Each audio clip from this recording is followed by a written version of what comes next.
Hi, welcome to the ChrissieCast. I hope you're wearing something comfortable or maybe a pointy bra because I'm about to spin the wheel and see who is coming up on this episode.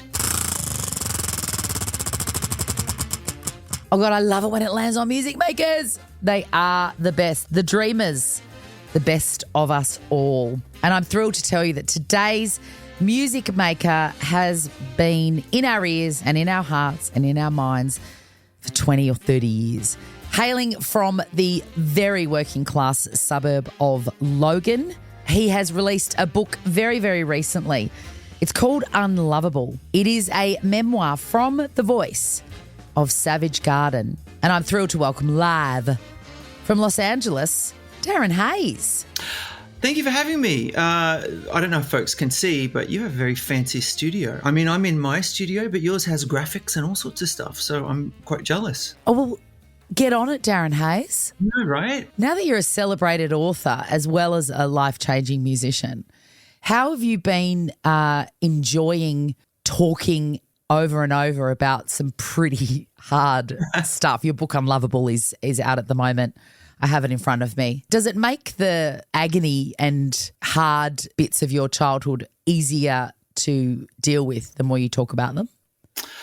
That's such a great question. I know that writing the book was definitely, this is a cliche, but it was definitely cathartic because you think if you do something like that, you get it off your chest, you'll set this heavy burden down, all of those things. You expect that it will be a load off your mind.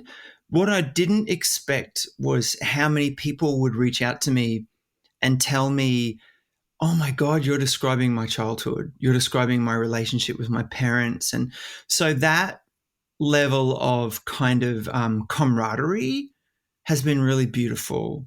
And I got a lot of that in Australia just at the book signings, just people coming up to me like holding my hands, and just I drove to security mad because it took hours, to meet everyone. And I was like, just leave it, because I understood what people they needed to tell me, their story. And I got it, I forced them to read my story. And these, what were strangers became just for a minute, kind of like family for a minute, because it really made me feel in the same way that music has done this for me. It made me feel less alone. Yeah. Because I met so many women who had dads like my dad, who'd suffered from the same kind of domestic violence, and so many adults, but who had been children who'd grown up like I had. And so it's actually been really lovely. I know that sounds strange. In hindsight, do you think that if you'd been raised with less adversity, that it would have impacted your creativity and knowledge of yourself in a negative way? This is oh God, you're good at this. Do you know, I'll tell you something. My sister and I had this conversation about her kids. Now, I'm not speaking out of school when I say this. My sister, I think it's now been probably 8 or 9 years that she's been divorced. But before she was divorced, she thought she had the perfect family. And we used to sit around and say, do you think your kids are going to be boring? Because you guys have just got like the perfect family. And we used to ask that same question because, she had this seemingly perfect family, 2 kids, boy, girl, everything was perfect or whatever. But then this sort of semi-trailer just harpooned them, and it was their divorce. And, now my niece is an astrophysicist and, my nephew is this amazing young kid. And we wonder, did that sort of tragedy did that adversity force them to have to tread water and survive? Yeah, draw on their toolbox. Yeah, maybe. I don't know, because I know for me, I had 2 ways that I could have dealt with what was happening to me as a child. I could have just gone completely inward and kind of just crumpled up like a deflated balloon, or I could have chosen what I call the peacock route, which was just, I decided that my life was just this magical, colorful, glittery movie. It wasn't. It was horrible. But I just decided, no, I was going to thrive in these conditions. And if anyone has had a chance to read the book, my memories of my childhood, even though I had really horrible things happen to me, I kind of chose to remember them as these kind of almost like Baz Luhrmann, like movie sequences. Yeah. Because that's how my brain chose to survive. It was, and it's an amazing thing, I think, that the human brain, you know. What a great brain. Thank you, brain.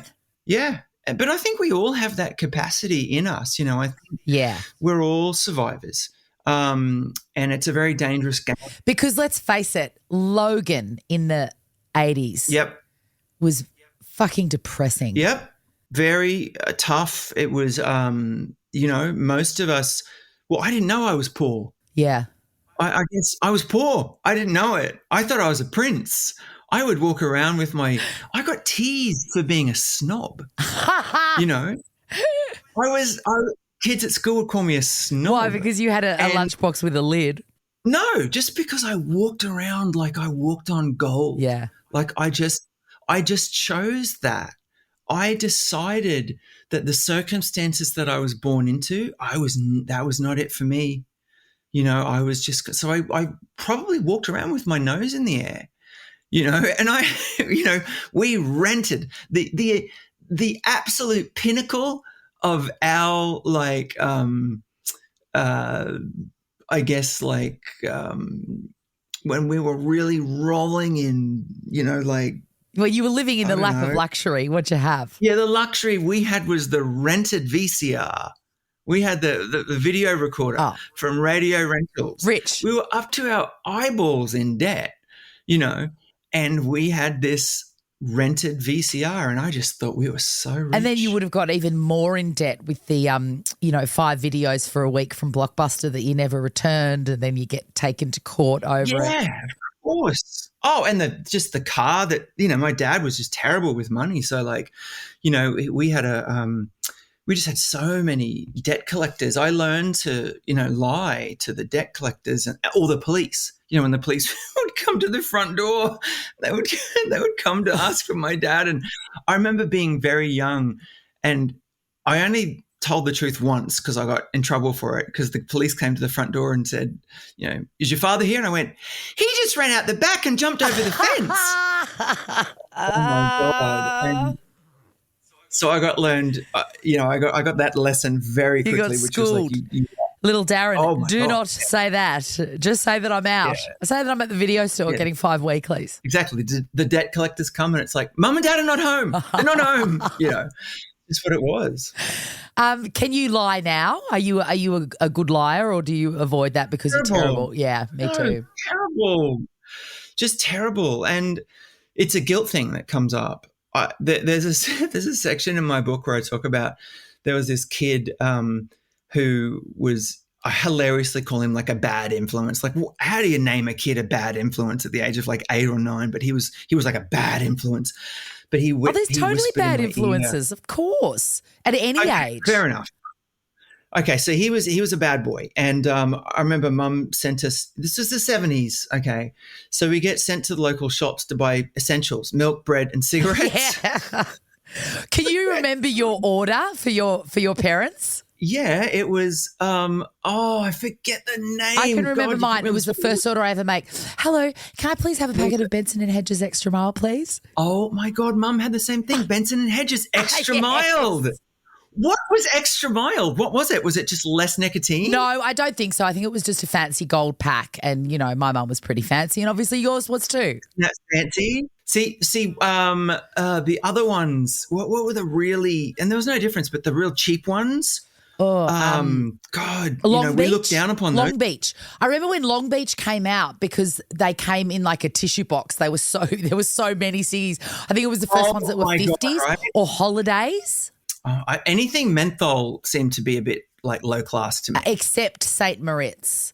My friend's mum smoked St. Moritz, and they only came in packs of 20, and they were little divided into 10s. And were they thinner? Were they a thinner cigarette? They might have been a longer cigarette, yes, and slightly thinner in diameter, yeah. More sophisticated mother. Yeah. I know.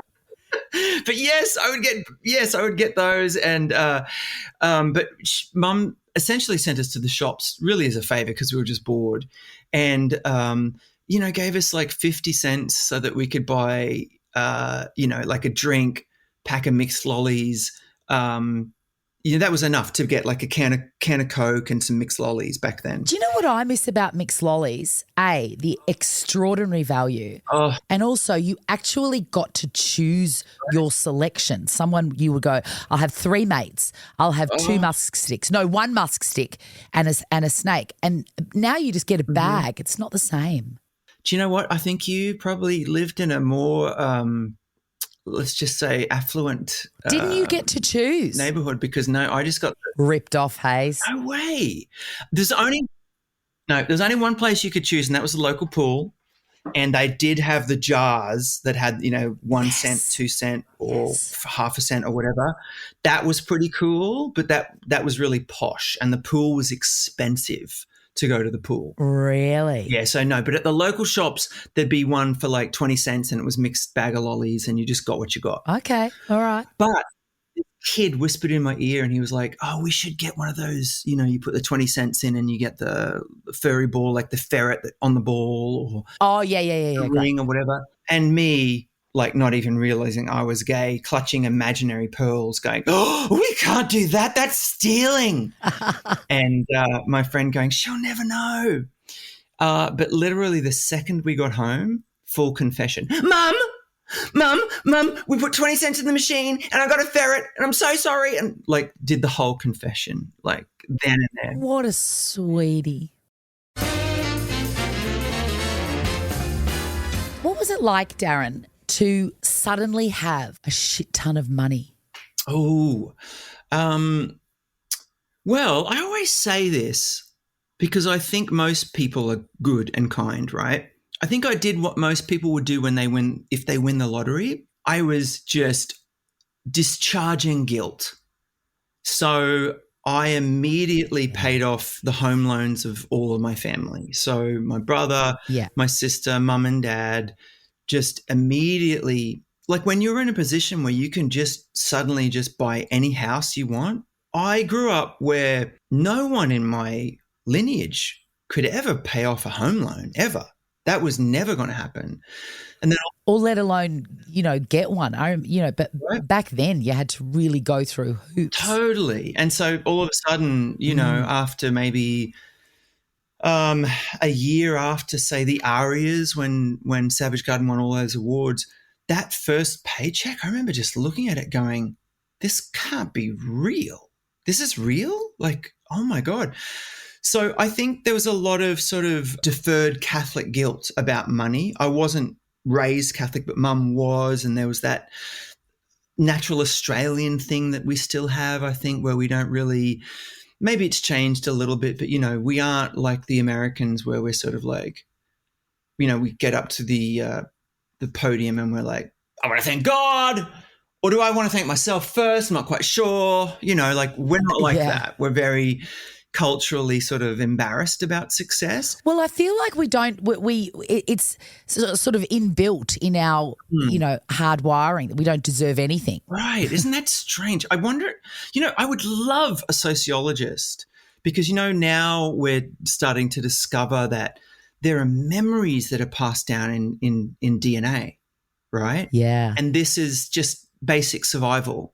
And it makes sense, really, if you think about when we were just, cave creatures and we learned certain behaviors just not to get eaten in the night. Yeah.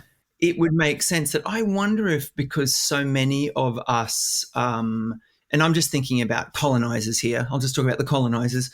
I wonder if so many of us, because we were thieves and just like lowlives that were just put on ships, for stealing stuff. Yeah. I wonder if there is that sort of inbuilt classes. That's very interesting. We spend our whole lives waiting to be found out. Yes, and also being told that we were not of the ruling class. We were just we were just the ones that were put on the ships and meant to sort of just feel inferior. I wonder how much of that's just in the lingering DNA.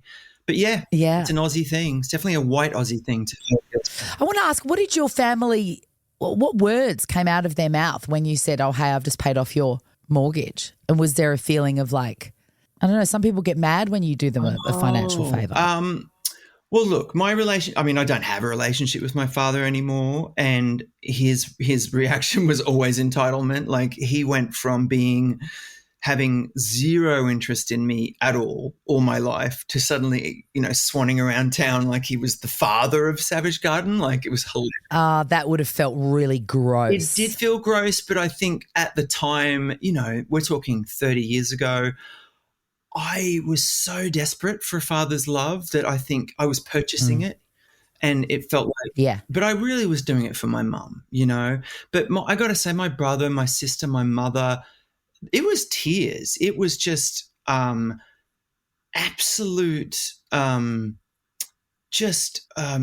you gave them the gift of peace of mind, which is really and gratitude, and just and the truth is, Chrissy, I don't think I could have lived with myself. There's no way. Like, I was living in San Francisco. I was living in this palatial palace looking over the ocean, and how do you reconcile that with like half of my family were still, living in suburbs of Logan? Yeah. And there I was, Elton John's calling me up and Kylie has my phone number, and very, very strange thing. So it had to happen for me to sort of feel okay with my life, but their reaction was just so beautiful. And I got to say, apart from my father, my family to this day are so down to earth and grateful. And my mum, bless her, she wouldn't have cared what I did for a living. Like, to this day, she's, I could have been a plumber or a teacher, and she would have been just as proud of me, Oh God, I would kill to see Darren Hayes Plumbing Services. Well, there would have been a butt crack for sure. Yeah. A nicer one. Although actually there's a lot of tradies that are really hot now. So my memories of tradies in the 70s where they were kind of, not in the best shape, but they're pretty hot now, I got to say. Yes, they are. They're really hot. So I want to talk about, you've just mentioned that, Elton and Kylie were calling you, and all of a sudden you were, in the very upper echelon of music. And I'm guessing that we're of a similar age, similar vintage, and I think music meant, I'm not musical, but music meant so much to me. Australia in the 70s and 80s was so far away from the world. The internet has obviously changed that, but music gave me like a glittering idea of what life could be like, and I feel like that's what it gave you. Who is the person that you've been having a conversation with, and in the back of your mind you've gone, holy shit, I am talking to blank? Oh, gosh. The one person I never got to have that with was Michael Jackson, because Michael was the reason I got into this, but in a really bizarre way. When I saw him in 1987, he came to Australia for the first time. And you got to imagine, like, what was that tour? What was that tour? Called Bad. Yeah. But Thriller had happened. Biggest album in the world. What was your favourite song off Thriller, just by the way? Oh, Human Nature. Human Nature, me too. Just beautiful. Yeah, just so beautiful. But, you got to think about it. Like, he only toured America. That's it. And it was his first ever world tour, and whatever, I'll cut the story short, but I saw him in concert, freak of nature that I got a ticket to the front row because it wasn't supposed to happen. So I got to see him up close, and all of my life was just misery, but just seeing this glittery pop star like you described him was just like, oh my God. So that changed my life, but it was Madonna. Madonna was that person where I ended up at a dinner party of hers, and I had been a fan obviously for years. I mean, I remember jogging. Years, forever. Yeah, but I remember jogging because I'd seen in bed with Madonna and how fit she was, right? So when I was like 15 or 16, jogging around, my parents, they lived on acreage and I was jogging around this hideous like block of land that we lived on. We literally lived in a tin shed while my parents tried to build a house. It was just misery. But I was imagining that I was getting ready to play Wembley Stadium. And I had hordes of photographers and paparazzi following me around, and I was jogging because Madonna jogged, right? So all these years later, I got invited to a dinner party for 15 people in London by my mutual friend, a guy called David Collins, who was a famous interior designer. And I met him just randomly at some event, didn't know who he was, and I was at a table full of posh assholes, to be completely honest. Everyone was so stuck up. I'm not going to name their names because it'll seem like I'm really, really cruel, but there were some really famous people who did not and could not give a shit about me. And I remember feeling really lonely and just really out of place. And this sweet man, David, was just so nice to me. And it turned out he was one of Madonna's best friends. So he's this interior designer who designs hotels and whatever, and just happened to be her home interior designer. And he kept in touch with me.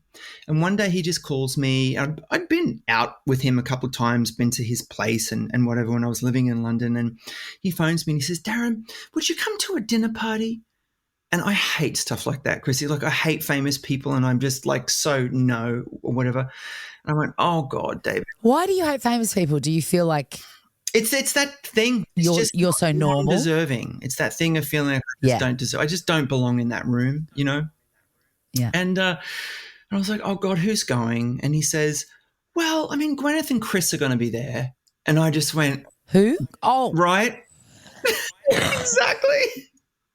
Gwyneth Paltrow and Chris Martin. And I just go, what are they like? I love that they've had an amicable split and they, seem to be so grown up about it. I love that. So sweet. They're lovely. I mean, Gwyneth Paltrow, the first time I met her, I dismissed myself. I met her and she wanted to meet me. And she was like, oh my God. Like, she held my hands like this and she's like, and giving me all the compliments. And I was going, it's really nice to meet you. Bye.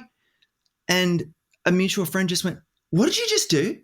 And I went, I just said thanks. And he's like, that looked so rude. You were so rude to Gwyneth. But I just had to get out of there. But anyway. Yeah. So I say to David, I'm like, David, I can't. Like, I'm terrible with famous people. It's like, just come. Please just come. Like, it's just going to be a small dinner party. It's going to be fun.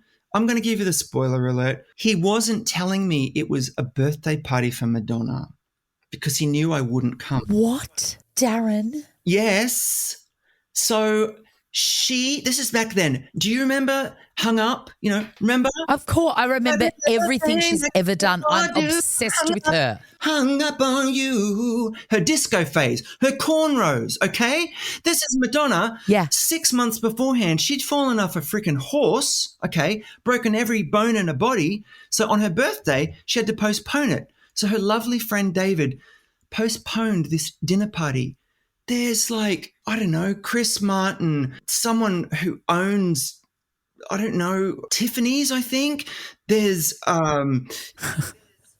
so many famous people there. I think that the lead singer of Texas, God strike me down in hell, but I don't remember her name. But just Sharon someone. There you go. That'll do. No one remembers my name. I'm Darrell Haynes. But the point is... Did Texas do I don't want to love her? There you go. I just need a great song. Charlene, that's it. I knew it was a little bogan name. I think Sting might have even been there. I don't know. Like, it was just Trudy Styler was there. It was just that kind of thing, right? And I am dying. I turn up I'm like this, jeans, denim, whatever. They're all good on you for going, because I would have stayed at home with a cup of tea wearing an hoodie. Absolutely. I didn't even know. And so I turned up and I walk in the room and she's there dressed as Madonna because she's Madonna. And there is only one Darren Hayes. No, but she says to me, I know you. Brain explodes. And she did. She came to a show early on in the Savage Garden sort of history in New York, and she came to see us. And because I had performed Ray of Light in our show. And what a song. But she had remembered, and she said, tell everybody. And she was in a really cheeky mood. And she said, tell everyone the story. And so I was cheeky too, because she'd made a joke about she said, did you know you were coming to a dinner party about my outfit? And I was like, whoa. And I was like, no, I didn't. So I told the story. I said, yeah, you came to my show. You were late. And as soon as I sang your song, you got up and you left. And I never knew if you liked it. And she said, oh my God, I loved it. I thought it was great. And it was just the perfect, like, you meet your idol and they're just spunky and sexy and it was amazing. She's really the most extraordinary artist of our time, I think. I think you interviewed her, didn't you? Well, in a weird twist, my Madonna story is my sister worked for a concert promotion company in Tokyo, and Madonna's Blonde Ambition tour, which is around the greatest concert that's ever been held, and I never got to see it. But anyway, continue. I saw it many, many times. I know. It never came to Australia. So it's around the time of Vogue.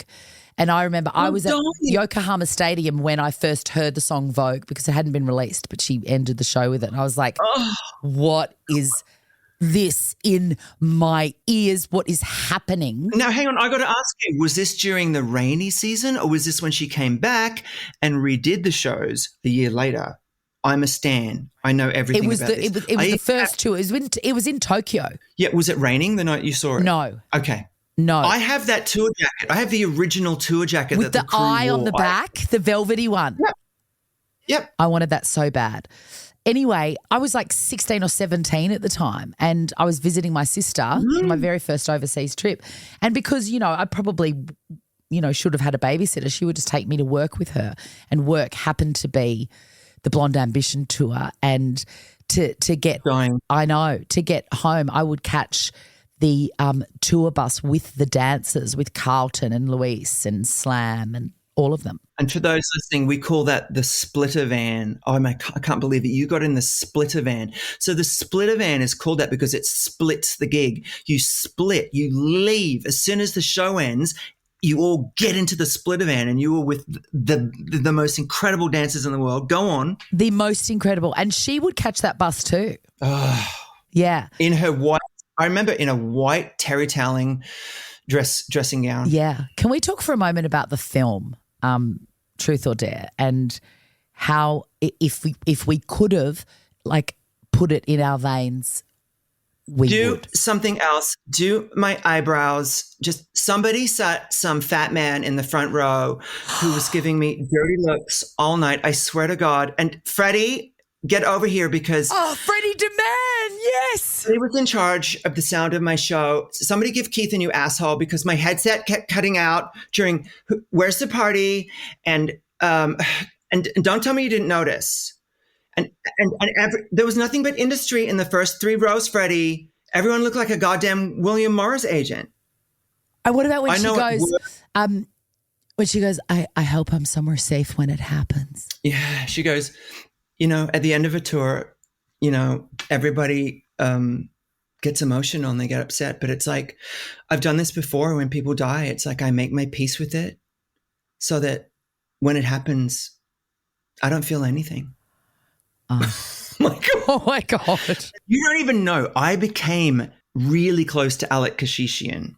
Wow. I became friends with him. He's the director of that film because I did that impersonation I was just doing for you at a party for Matt Damon. That's a sentence I was not expecting to hear today. And I'm standing around doing that impersonation, and this person taps me on the shoulder, and it's Alec. And I go, it's Alec Kashishian. And he goes, you know how to pronounce my name? And I go, of course I do. You're Alec Kashishian.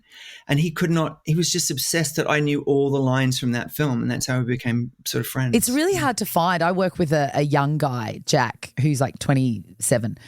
And sadly, Madonna has not made the leap into that kind of generation. And she needs to because she's very important. Anyway, I have prescribed to him to watch that documentary because I know that he will love it. But it's very hard to find, and we're Googling it to try and find where to see it because now I need to see it again. So great. There's this amazing scene where she goes, Warren, get over here, you pussy man. She's talking about Warren Beatty. Yes, she's so cheeky with him. She's eating her salad and she's going, I told Warren I wouldn't have his babies unless he becomes a vegetarian. And it's like, and he won't be on camera. And then that scene where he goes, has no one talked to you about the insanity of this? Of what? The insanity of filming all of this, like all of this that you throw. This is a serious matter, yes? And she says something like, if it's not on camera, it didn't happen. Something like that. What is the point of filming it if it doesn't exist if it's not on camera, right? Yeah. She was the first reality star. It was incredible. She was the first of everything. I mean, we could wax lyrical about Madonna, and I feel like we will eventually before the day we die.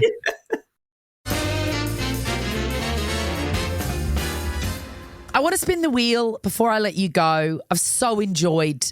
I mean, I knew that we would connect. Ever since I first saw you on Video Hits or Countdown or whatever, I was like, he's one of mine, and it's just taken a few decades to get in front of each other. We're going to spin the wheel and see what we're going to finish with. All right, Darren Hayes? Great.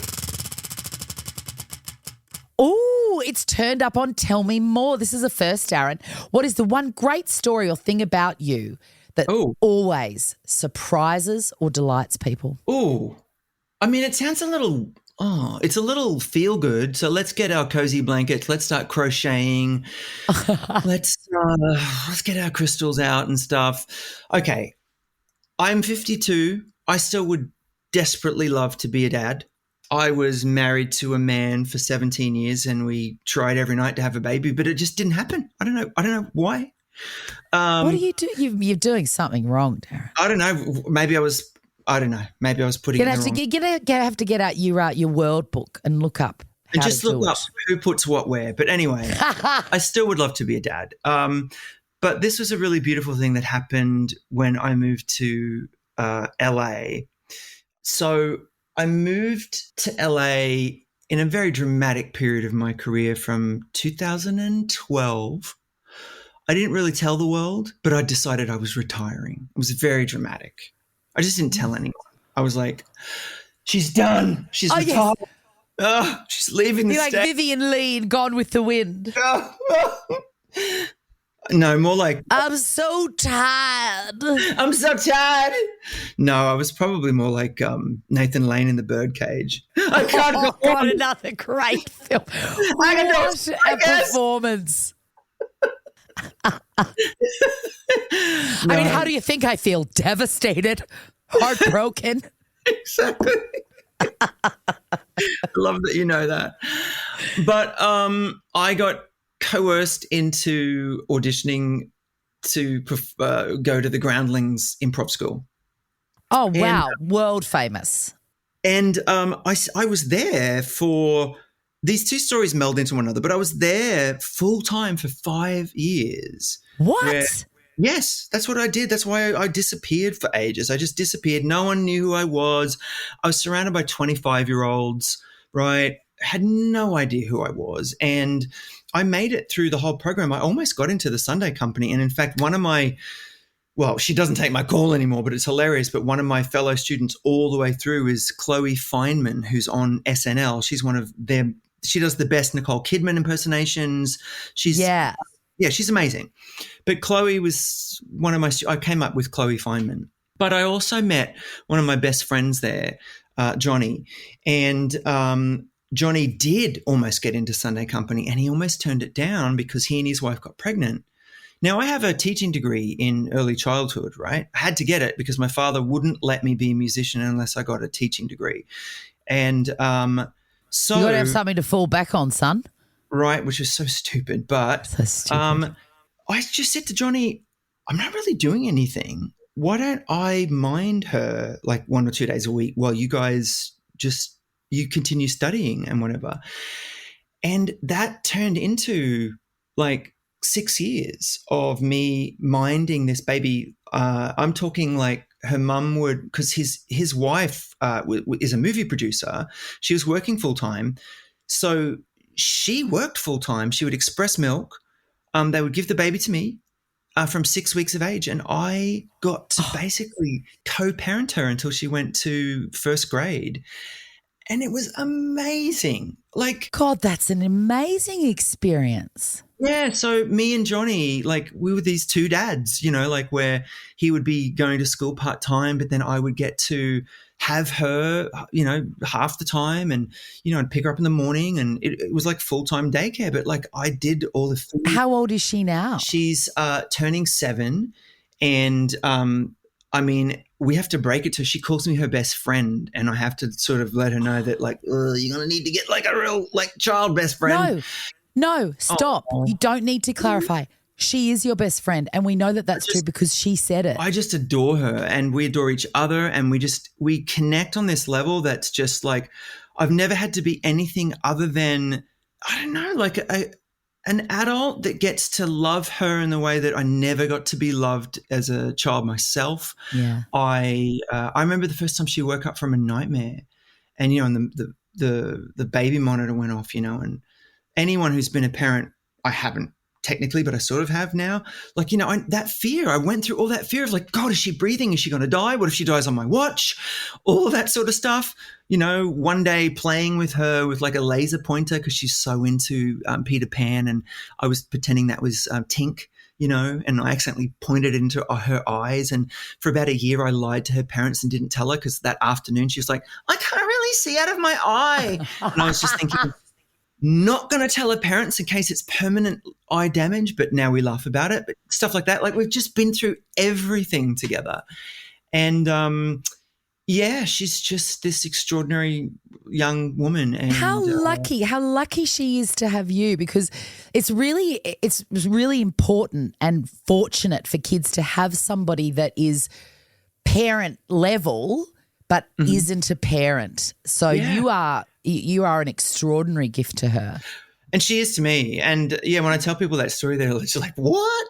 It was only recently that her mum said to me, go on, tell me the truth. Did you taste the express milk? And I was like, ew, no. I never tasted the express milk. And her dad was like, well, I did. I'm like, yeah, you sleep with, like, the mother. I'm like, no, I didn't taste the express milk. You guys are weirdos. But that's how close we all are. Like, we're that close where they would have been like, oh, we wouldn't have minded if you did. I'm like, yeah, no. Oh, no, I'll be fine with that. I I'm good. Haven't tried that either. Yeah. Darren Hayes, your book is available now. It is called Unlovable. You are so lovable. The title is a wonderful irony. It's a great book. Of course, lots of pictures which j'adore. Get your copy from all good bookstores and online. Can we catch up and just talk specifically Madonna later? Listen, I'll do anything. Next time I'm in Australia, I'm just going to talk your ear off about the Blonde Ambition tour. I still need to know what happened in the van and if Madonna was nice to you, but let's not reveal this on the show. You have to tell me in secret, okay? I will, even though we're not very good at secrets. I've loved talking to you. Thank you for having me. You're the best. Thanks for coming on.